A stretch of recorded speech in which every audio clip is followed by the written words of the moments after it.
শুক্রবার আসরের পরে একটি দুরূদ ৮০ বার পরে যা চাইবেন আল্লাহ তাআলা তাই আপনাকে দিয়ে দিবেন। আপনার সকল মনের আশাগুলো আল্লাহ তাআলা পূরণ করবেন। অনেকেই বলেন, হুজুর আমরা দোয়া করি, দোয়া কবুল হচ্ছে না, মনের আশা পূরণ হচ্ছে না, আল্লাহর কাছে চাচ্ছি পাচ্ছি না। দোয়া কবুলের কিছু সময় রয়েছে। শুক্রবার হচ্ছে দোয়া কবুলের অন্যতম একটি দিন।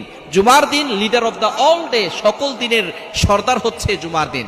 সাইয়্যিদুল আইয়াম, নেতা হচ্ছে জুমার দিন। এই জুমার দিন আল্লাহ তাআলা অসংখ্য অগণিত মানুষের গুনাহ খাতাগুলো মাফ করে দেন এবং তাদের দোয়াগুলো কবুল করে নেন। ইমাম আবু হানিফা রাহমাতুল্লাহ আলাইহির বিশুদ্ধ মত অনুযায়ী জুমার দিন আসরের নামাজের পরে দোয়া করলে সেই দোয়া কবুল হয়। আসরের পরে মাগরিবের পূর্বে যখন সূর্যাস্ত এই সময়টা যখন চলে আসে, তখনই আল্লাহ পাক রব্বুল আলামিন দোয়া কবুল করে থাকেন। এজন্য অবশ্যই জুমার দিনটাকে আমরা হেলায় খেলায় নষ্ট করে দিব না। তবে দুঃখজনক হলেও সত্য, জুমার দিনে আমাদের গুনাহ হয়ে যায় বেশি। বিভিন্ন ধরনের অনুষ্ঠান এই জুমার দিনে করা হয়। মুসলমানের অনুষ্ঠান, বিয়ের